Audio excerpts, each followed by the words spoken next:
38. Matson celebrating 25 years of commitment to Guam, Micronesia, and the CNMI. Cars Plus Hyundai, home of the Kona electric vehicle, an electric heart with an SUV soul. Test drive yours today at Cars Plus. McDonald's of Guam, I'm loving it, and King's Restaurant, serving your local breakfast, lunch, and dinner favorites for over 45 years.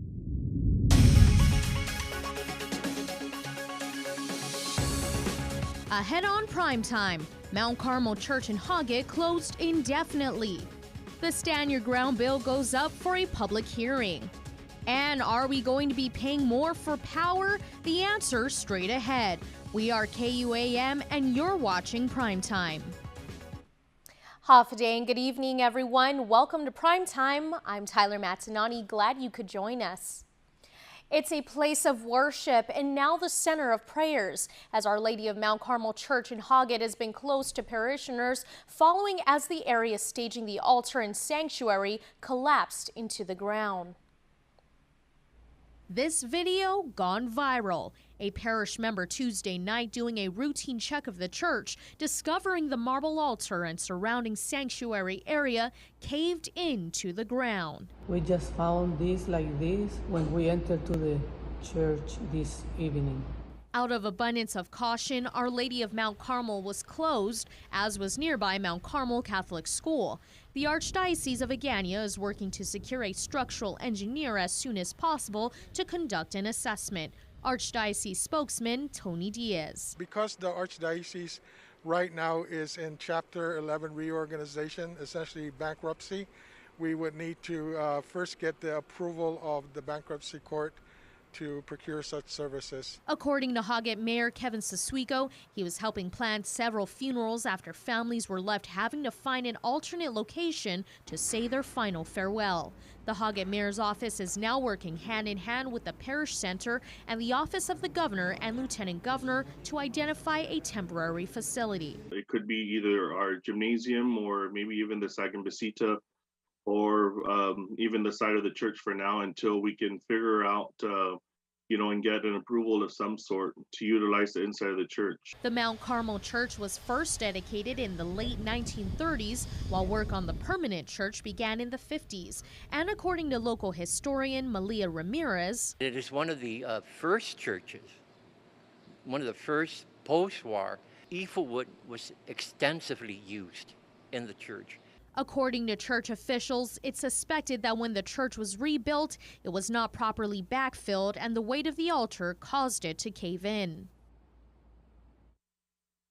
Days of searching, the Guam Fire Department has suspended its search for the last fisherman, reported missing on Saturday in the waters off Inarajan.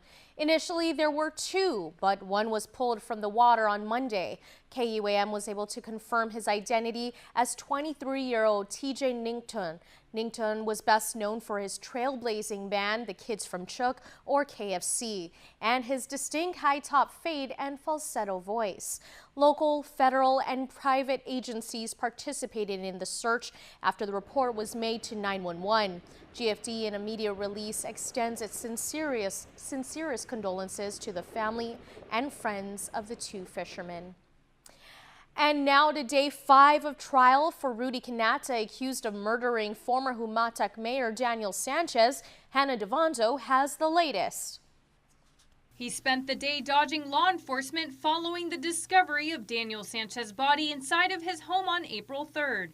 That night, Rudy Quinata finally surrendered into the hands of a stranger in Barragata. I took him down. Yeah, when you say took him down, what do you mean took him down? I executed a tackle on him. Gerard Damion was dropping off food for his parents at their residence in Barragata. When he arrived, a stranger approached him. I asked, "What are you doing here?" So he asked to use the phone. I said, "What number do you want to dial?" And he goes, I want to call the police. I want to turn myself in." His response alarmed Damion. He wanted Quinata to get off his parents' property while waiting for the authorities. However, he allegedly didn't listen. This led Damion to tackle him. He was on the ground, and I had positive control of him, and the whole time he was on the ground, he just kept saying, "I just want to turn myself in. I just want to get arrested. I just want to get arrested." Damion and his nephew held down Quinata until law enforcement arrived. He also said he didn't fight back while waiting for the police. Hannah Devonzo for KUAM News. An early morning raid on Tuesday led to the arrest of a couple busted in Talafofo. Police were executing a search warrant at a home when they noticed a car parked outside. 29-year-old Jason Vince Leon Guerrero and 26-year-old Deanna Marie Babalta were questioned and both admitted to drugs in the vehicle. In a green plastic case, police found 15 baggies containing suspected meth, along with drug paraphernalia, to include a digital scale and glass pipes. Police also noticed Babalta was exhibiting signs of drug use. In one of her pockets, police found meth and a baggie containing oxycodone. Leon Guerrero admitted that the ice was his and that he had been selling ice to make ends meet. Babalta was charged with possession, while her boyfriend Leon Guerrero was charged with intent to distribute. A traffic pullover led to the arrest of a 51-year-old man on drug charges and 2 outstanding warrants related to separate drug cases. On Tuesday morning, Carl William Cabrera was driving in Dededo without a front license plate. A small baggie fell out of his pocket, the contents of which tested positive for meth. Additionally, police ran the plates and the VIN on his truck, and they didn't match up. He was arrested for possession and vehicle without identification. Currently, under Guam law, gun owners have the right to use their weapons in self-defense when threatened in their homes, workplaces, or vehicles. But should this also include anywhere they believe their lives are in danger? That was the question debated during a public hearing today. Nestor Lecanto has more. The bill would expand the castle doctrine or stand your ground law to allow deadly self-defense force in any public place where someone feels threatened. It also eliminates the requirement to retreat in the face of such a threat. Sponsor Senator Joe San Agustin. For far too long, and times too many families and individuals have become victims of home invasion, robberies, assaults, rapes, carjacking, and thefts, and many other instances where this victim would be able to defend his or herself or property. The time has come for us to provide our people with the necessary tools to defend themselves and support their rights to live in peace and harmony without fear of someone violating their rights. But former Chief Prosecutor Phil Tidinko believes the expansion of the law to include any public location actually diminishes the castle doctrine. Someone invades your house, you don't have to retreat. Someone puts a gun up against your head. I've had a gun up against my head. I'm a gun owner. I don't have to retreat. So I don't know what the problem is. I don't know why you need to make us like, Texas, Georgia, other places. And if you don't think this has an impact on communities of color, which we have here, it's the ugly truth. Our Micronesian brothers and sisters, they're going to be impacted by that, and even our Chamorro folks. Supporting the bill was Megan Borja, who spoke on behalf of her mother, Rose Titano, a longtime gun owner. She cited examples of why she believes stand your ground should apply to any public place. There were times when I needed to stop for groceries and supplies late at night and should be able to protect and defend myself when I step out of my vehicle. I have the responsibility of keeping my grandson safe while he is in my care. This should not be limited to the area inside my home. Also weighing in was Attorney John Morrison of the Public Defender's Office. The self-defense law that we currently have on the books works quite well, and there's no real reason to change it any further. Also, I think alarmingly, there have been in every place that's studied it an increase in violence in jurisdictions that have passed these laws. Sponsor San Agustin noted the opposition and said he welcomed any suggested amendments. He also said he looks forward to the bill being reported out and debated on the session floor. For KUAM News, I'm Nestor Lecanto. There won't be an increase to GPA's fuel surcharge, at least for now. The CCU met last night and decided to stand pat on the current LEAC rate and not petition the PUC for a midterm adjustment. But that doesn't mean there won't be one coming. The commission agreed with GPA management that they could wait it out until at least May 1st and make a purchasing decision when the current volatile fuel prices are more stable. You're comfortable enough CCU that you have member enough Simon funds from the current Sanchez. LEAC to buy the next 2 orders of oil, right? Shipments of oil in April and June. And because of the uncertainty of pricing on a daily basis, maybe the reason we should pause because of the uncertainty. Let's just keep looking at the data and the actual costs. And if it is a midterm adjustment, it'll be based on the latest data information from us at the time. I mean, nobody likes the situation we're in, but I do appreciate that, you know, it's worse than the stock market. The current LEAC rate went into effect just last month, and the next regular adjustment is supposed to be in August. However, GPA can seek an emergency adjustment from the PUC if oil prices rise too high. The CCU has said it wants to keep the current under-recovery of fuel costs at no more than $20 million. A bill to provide financial help for low-income households to repair leaking pipes and other infrastructure was discussed at a public hearing today. Senator Sabina Perez's measure calls for the Waterworks Authority to provide lower rates and to also conduct repair work on the private side of the water line. GWA General Manager Miguel Bordalio said a customer assistance program is already part of a rate package now under review. He adds that they hope to fund it more through grant money rather than a rate increase. We are hoping that the federal government permanizes that program and increase the funding amounts for the territories, which would certainly provide an ongoing basis to fund this and sustain this customer assistance program. And we'll, work our hardest to try and make sure that we avail of any grant funding opportunities to do that. He's referring to the low-income household water assistance program that was implemented during the pandemic, but is due to end next year. Stay tuned. We're back with more news in a moment. Get up-to-the-minute news, plus access to alerts, streaming radio, promotions, and more on your mobile device by downloading the KUAM News mobile app, available at the App Store now. Half a day. Gas prices continue to rise, and we are here to help. We have revised Programa Salapi to provide a $300 direct cash assistance payment to most households. We've expanded income eligibility so more families will benefit. We've heard your struggles, and we hope this relief will help during these difficult times. The Department of Administration will begin accepting applications on Tuesday, March 15th, 2022. For more information, visit doa.guam.gov.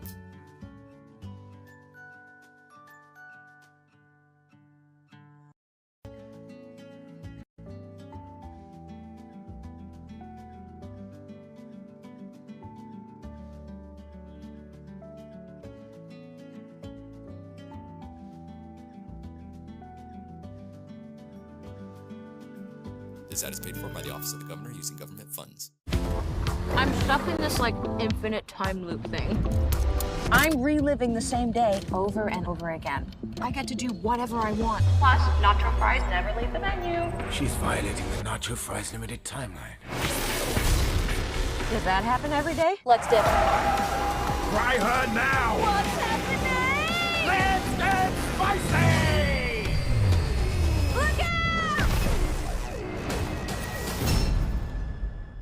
At the start of the pandemic, being the only provider in my household, I was so worried that I didn't know what to do. I didn't know how to pay my bills. I still work, but it was short hours, like only 2 hours, 3 hours a day, and that didn't really cut it. I wasn't really thinking about getting any type of federal assistance. I got PUA and I got seniors, and it's helped a lot. It really means a lot to us. It really took a lot of burdens off my shoulders. It really helped me to provide for my family and put food on the table, and it really came at my time of need. Yeah, it kind of dropped your worries down because everything was less stress.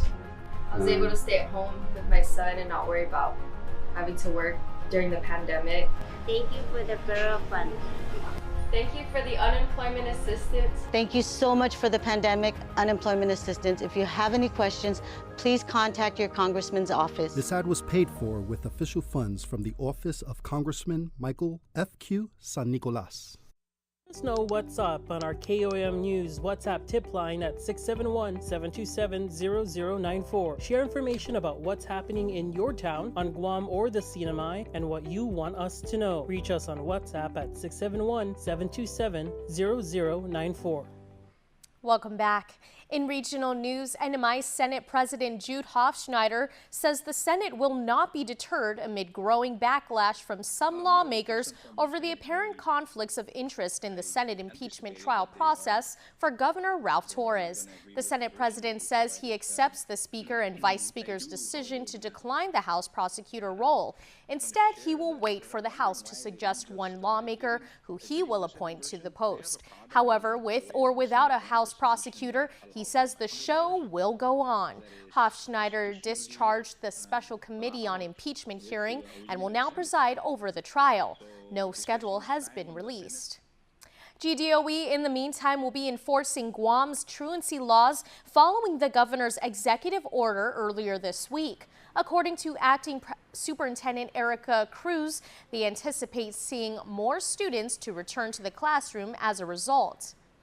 The truancy is important because students would now have to come to school on a daily basis unless they are sick or they have a valid reason for not being in school. We're glad that the executive order rescinded the truancy law and that we're able to hold our students accountable now for coming to school.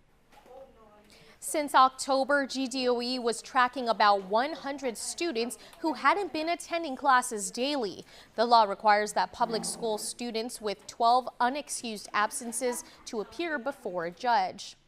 A new shelter for the island's homeless is in its final stages and could open in the next couple of months. With more is Daniel Perez. Since the closure of the global dorms in Mighty due to infestation issues, its tenants were moved to 2 temporary locations and will continue to remain there until a new shelter opens up. Executive Director of the Office of Homelessness Assistance and Poverty Prevention, Sarah Thomas Netadog, gave updates on the status of a new shelter. We have identified a building in central Guam that is currently being renovated and will be the permanent emergency shelter. And it looks like they're moving on it, but it's not going to move as fast as we would like it to. I'm hoping that'll be in the next couple of months that we will have our permanent emergency shelter up and ready to take on those that are in an alternative site right now. According to Netadog, the shelter is big enough to house 18 to 20 people, but the work doesn't stop at opening the new shelter. We want to access them to supportive services so they can, be socially mobilized or get out of the situation, whatever that might be, and get into a permanent housing. That's the goal, and something that they can sustain. Since the point in time where pit count was conducted earlier this year, Netadog confirmed OHAP has been receiving more and more referrals to aid Guam's homeless population. There's still a lot of homeless people that are out on the streets that need a place to stay.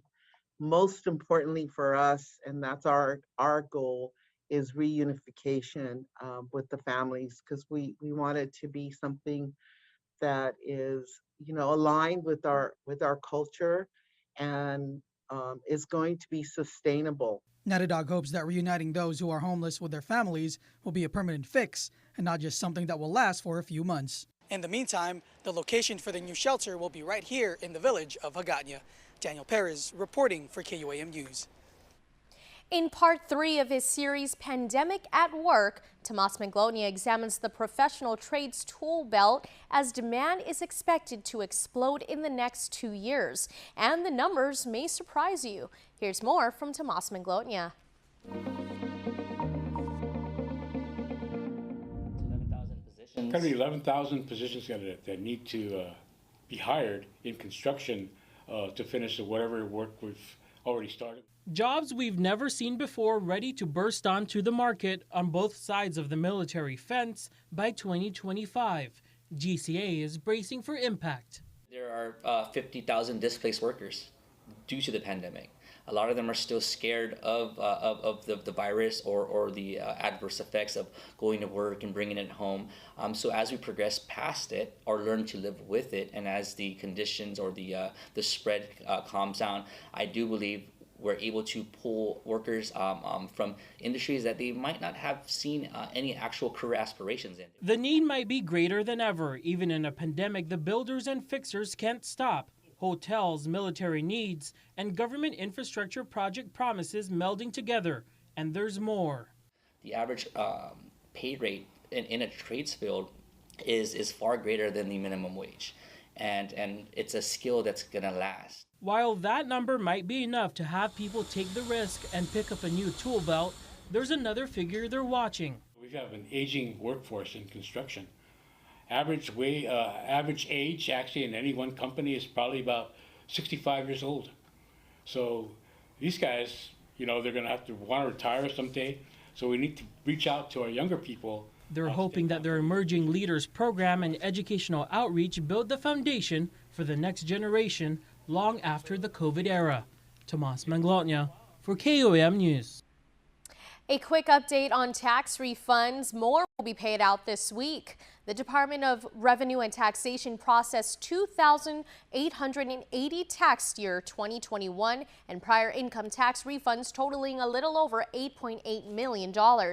These are error-free returns filed on or before February 7th of 2022. For further information, you can call DRT's call center at 671-635-1840 or 1841 or 7614. You can also use the Contact Us section of the agency's website at myguamtax.com.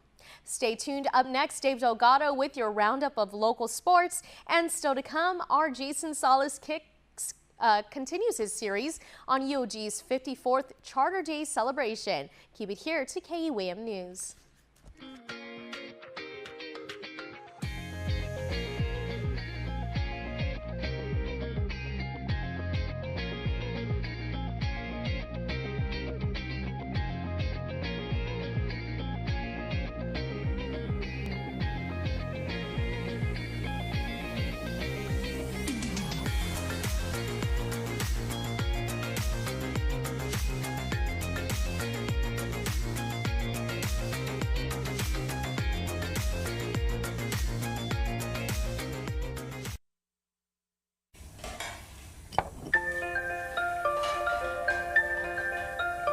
Honey, do you want some milk?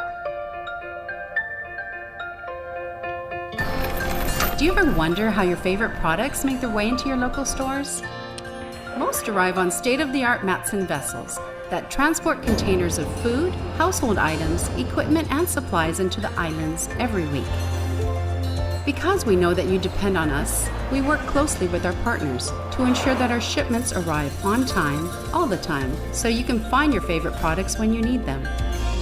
We transport the region's most precious cargo that supports successful businesses and promotes a better quality of life for our families. Matson is proud to have been the hometown shipping carrier for Guam, the CNMI, and Micronesia for the past 25 years, and you can count on us to be here for generations to come.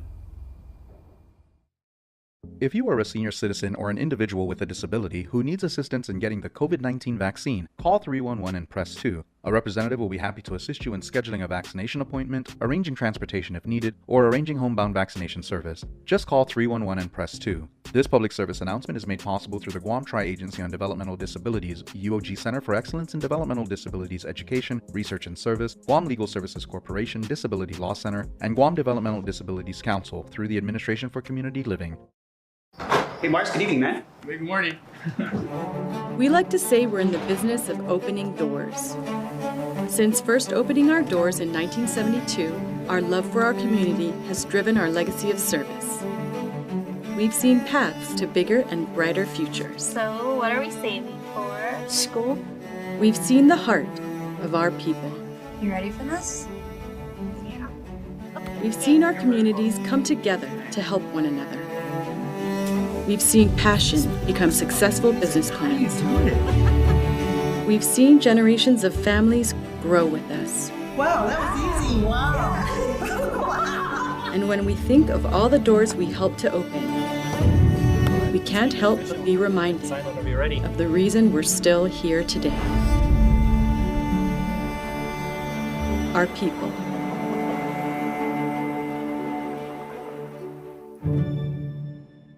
KUAM Sports is brought to you by Docomo Pacific. Better together.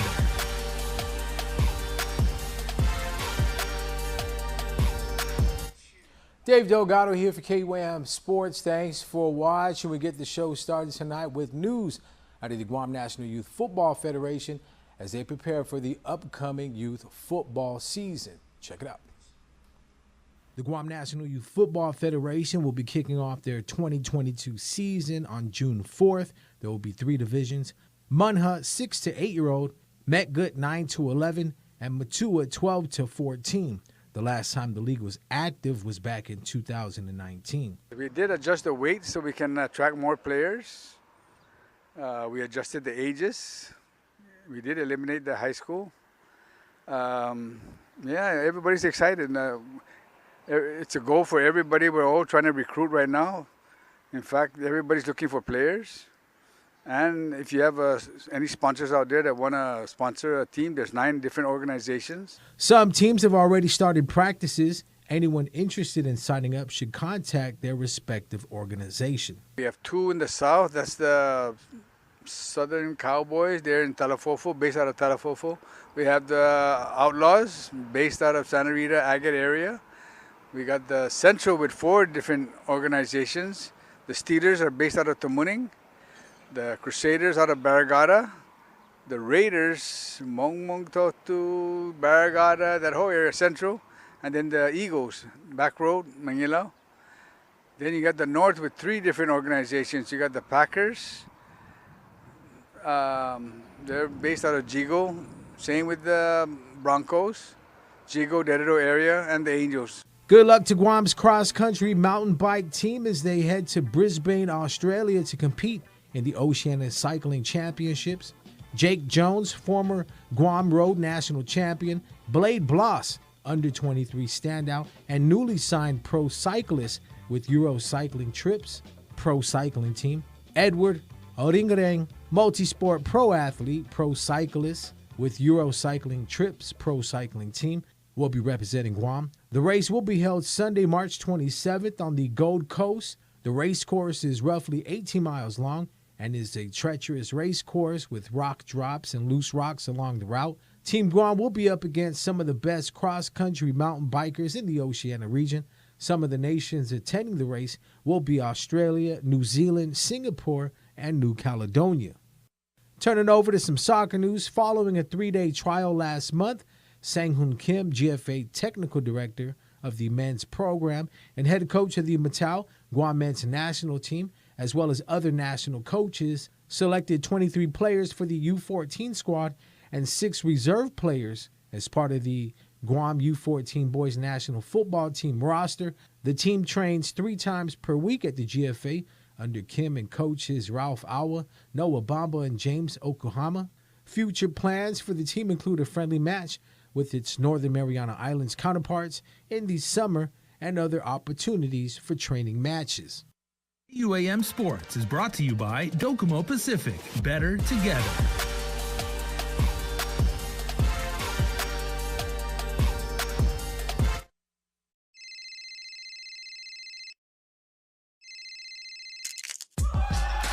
Need a new phone? Trade in now and get up to $500 off our best 5G devices. Trade in your older phone in any condition and step up to better savings and speeds only our 5G network can provide. Check out our website and catch up on the best mobile experience. Trade in now. Docomo Pacific. Better together. Guam is truly a majestic place with its sheer natural beauty, wealth of beaches, and culturally rich landscape. Unfortunately, Guam has a real problem with unwanted invasive species. Help us in preventing their introduction and spread. The coconut rhinoceros beetle, the little fire ant, the African snail, Siam weed. These are just a few of the numerous invasives on Guam. Follow proper custom procedures when bringing plants and animals into Guam. Help protect Guam. Tell your family and friends about invasive species. To report invasive species, call 475-PEST. It's beautiful. It is, right, baby?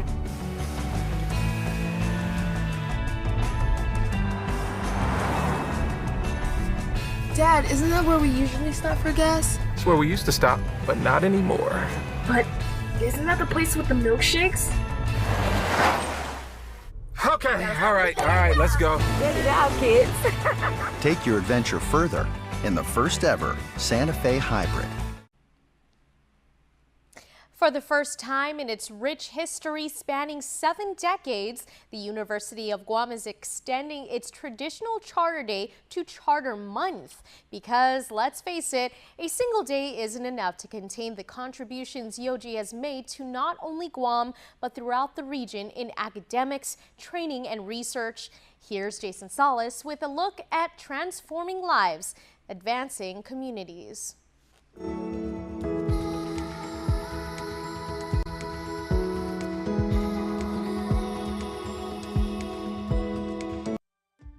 At the home of the Tritons, Dr. Lawrence Camacho's job description is, literally, to help you succeed. We have 15 departments within EMSS division which are aligned to provide the best student experience as students grow to become tomorrow's leaders, problem solvers, and designers. This ecosystem of support becomes critical in our students' collegiate journey. The U.S. Army veteran has fittingly taken up the mission of making the collegiate experience at the University of Guam frictionless, fulfilling, and fun. When student experience is heightened, we develop happy Tritons who graduate and become influential contributors to our society. A big part of his challenge as Dean of the Enrollment Management and Student Success Division is ensuring UOG's academic offerings, student resources, and overall experience are ever evolving and distinctly Guam. My team and I strive every day to come up with innovative ideas to stay abreast with technology, changing societal trends, mixed with our very own island wisdom to heighten the student engagement with things that they are familiar with already, but aligned with scholastic experience. This caters to a new generation of learners who face a new set of challenges. These students are digital natives who are focused on future career opportunities. So we must be good at convincing them that we not only have the excellent academic enterprise, but that our programs are designed to align their studies with career prep opportunities like internships. What's more, Dr. Camacho's got a full slate of programs planned for future Tritons to guarantee their growth and positive contributions to the region. Our mission of INA, Discovery, and SETB to enlighten, to discover, and to serve resonates with them. And our vision of transforming lives and advancing communities, of course, inspires them to come and navigate the Triton adventure. Finally, he leaves this inspirational sentiment about why now is the perfect time for prospective students to give UOG a look and consciously make the decision that will benefit you the rest of your life. Because simply, that's what it did for him. I came through UOG back in the 90s as a parent with 3 kids then. I persisted and eventually completed my degree, moved on, and have now come back full circle with a successful military career and continued lifelong educational journey. And this is what the University of Guam provides. Viva EMSS and Viva UOG.